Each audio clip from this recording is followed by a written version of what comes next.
Assalamu alaikum wa rahmatullahi wa barakatuh. Bienvenue à tous sur ce 20e numéro de l'émission La Voix des Écritures. Le Dieu des prophètes de la Bible a instruit les Juifs sur comment reconnaître un vrai d'un faux prophète. Par exemple, quand vous prenez Deutéronome chapitre 13, du verset 1 à 5, Dieu recommande aux enfants d'Israël de ne pas prendre immédiatement pour vrai un prophète qui a prédit l'avenir avec exactitude.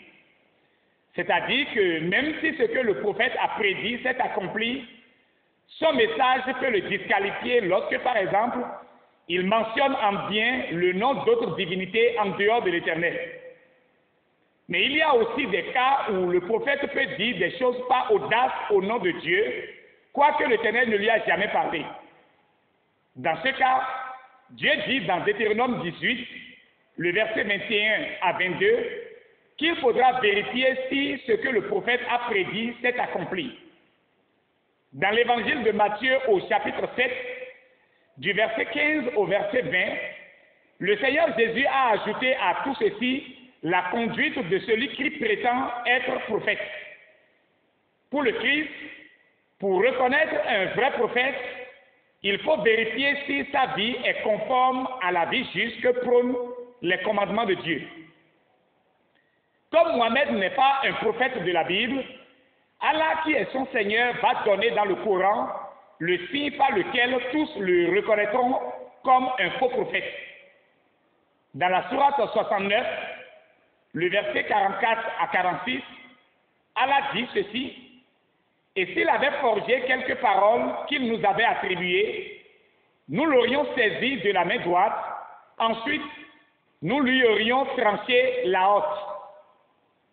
Selon ce verset du Coran, si Mohamed était un faux prophète, il devrait mourir par la rupture de son aorte. Pour quelqu'un qui se rappelle de la coupe de cœur enseignée au CM2, l'aorte est une affaire qui sort du ventricule gauche du cœur.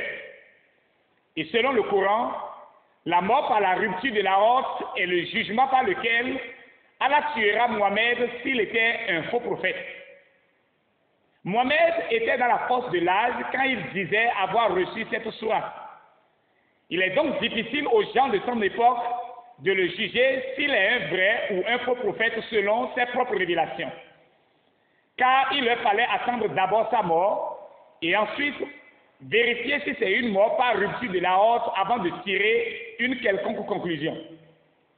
Ainsi, des années passaient et Mohamed s'est lancé dans des guerres interminables pour répandre sa religion. Les succès que Mohamed avait dans les guerres ont finalement fait de lui l'homme le plus influent et le plus puissant de l'Arabie à son époque. C'est alors qu'il formule le souhait de mourir d'une mort digne d'un messager d'Allah.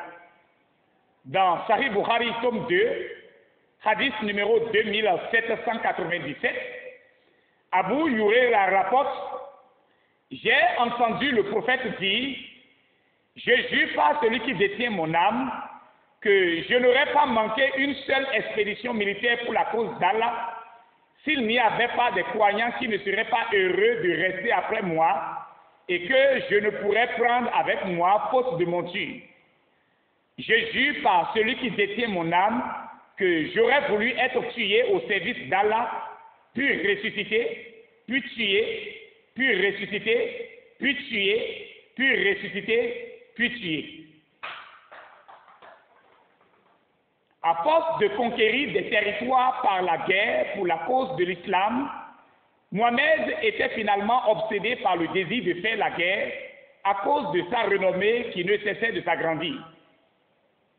Le plus grand désir de son cœur était de mourir à la guerre, mais pas pour aller au paradis. Mais il souhaite vivement qu'Allah le ressuscite. Et pour quelle raison il souhaite la résurrection? Pour faire la guerre. Et si on le tuait, qu'Allah le ressuscite encore, et pour quelle raison? Pour venir faire la guerre, puis être tué et ressuscité de nouveau, afin qu'on ne cesse de verser du sang dans ce monde en criant Allahu Akbar. Mais Allah exaucera-t-il ce grand désir de son prophète? Surtout comme c'est pour faire la guerre pour lui qu'il souhaite la résurrection. L'histoire nous dit qu'après l'une de ces expéditions militaires, une femme juive empoisonna Mohammed pour venger son peuple qu'il venait de massacrer. Dans Sahih Bukhari, tome 2, hadith numéro 2617, Anas ibn Malik raconte: une juive apporta au prophète de la viande de mouton empoisonnée.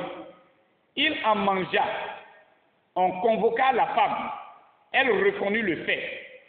Nous ordonnes-tu de la tuer, lui demanda-t-on. Non, répondit le prophète. Anas dit: je n'ai cessé de remarquer l'effet du poison sur la luette et tous les organes de la bouche du prophète. Mohammed avait déjà pris 1 ou 2 morceaux du mouton avant de se rendre compte que c'était empoisonné. Mais une petite partie du poison s'était déjà glissée dans son estomac. Et c'était le plus dangereux, car cela a fonctionné comme du poison lent qui rongeait son intérieur à petits coups. À partir de ce moment, l'état de santé de Mohammed devenait de plus en plus compliqué avec des douleurs insupportables. Finalement, le prophète de l'islam sera paralysé des 2 pieds.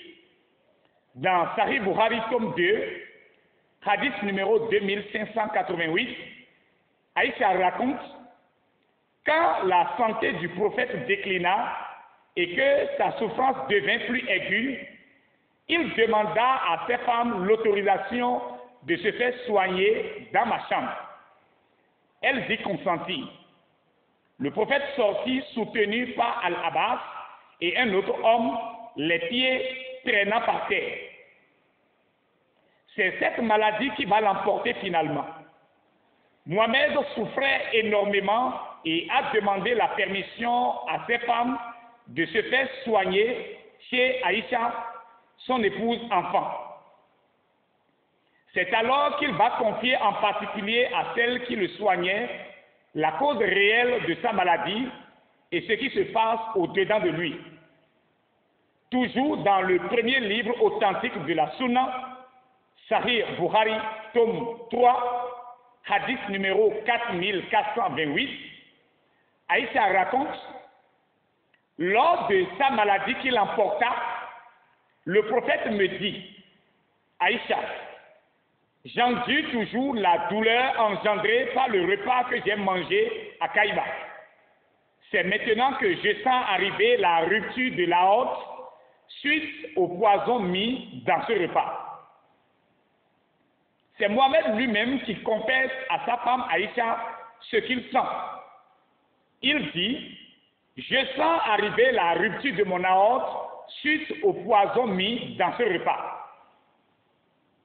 Comment Mohammed lui-même dit avoir reçu la sourate 69, le verset 44 à 46, qui dit que s'il inventait des versets pour attribuer à Allah, il mourrait par la rupture de son aorte, et pourtant confessait dans sa maladie à sa femme qu'il sent arriver la rupture de son aorte suite au repas empoisonné qu'il a mangé. Serait-il en train de confirmer qu'il est un faux prophète, ou bien il a sûrement oublié ce verset? Pour en savoir, il nous faut creuser davantage dans la sunna de Mohammed. Dans Sahih Bukhari, tome 3, hadith numéro 5033, Abdallah ibn Kaïd raconte: le prophète dit: lisez et relisez régulièrement le Coran, car par celui qui détient mon âme entre ses mains, il s'oublie plus rapidement que s'échappe le chameau lorsqu'il est libéré de son attache. Donc, Mohammed avait déclaré par serment que la chose la plus facile à oublier, c'est le Coran. Qu'en est-il de lui-même?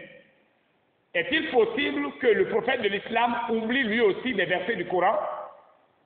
Toujours dans Sahih Bukhari, tome 4, hadith numéro 6335, Aïcha raconte: le prophète entendit à la mosquée un homme réciter du Coran et il dit: qu'Allah lui accorde miséricorde.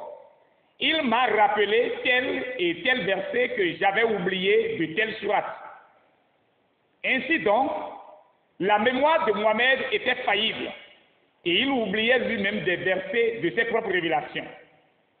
Dans le Tafsir d'Ibn Kathir de la Sourate 69, à la page 339, il est écrit que Mohammed avait reçu cette sourate tout entière à la Mecque, à la suite de la sourate du pouvoir.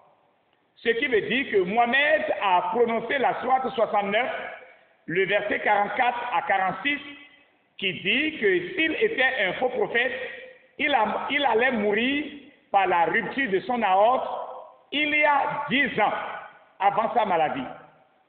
Il avait donc déjà oublié cette sourate et la douleur l'a forcé à avouer à celle qui le soignait la vérité sur sa maladie.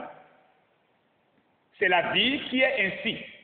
Quand on souffre atrocement d'un malaise, on dit exactement au docteur ce qu'on sent si on veut vraiment être guéri. Et Mohammed était obligé de dire la vérité à Aïcha, son épouse soignante. S'il vous plaît, aidez-moi. Quelqu'un me dit qu'il est un prophète de Dieu. Et il me dit, tout ce qu'il dit vient de Dieu. Mais lui-même dit encore, s'il me mentait, il mourra par la rupture de son aorte. Et finalement, il est mort en confessant la rupture de son aorte. Si malgré cela, je continue à croire en lui et à le suivre, vous me traiterez de qui? Votre salut dépend du nom juste que vous allez me donner. Toutefois, nous vous informons avec toutes les preuves que Mohammed est un faux prophète et toute sa religion est fondée sur du mensonge avec l'apparence de la piété pour séduire les faibles d'esprit. En vérité, je vous le dis, leur répliqua Jésus, quiconque se livre au péché est esclave du péché. Or, l'esclave ne demeure pas toujours dans la maison. Le Fils y demeure toujours. Si donc le Fils vous affranchit, vous serez réellement libre. Jean chapitre 8, le verset 34 à 36. Jésus-Christ est celui qui a franchi du péché.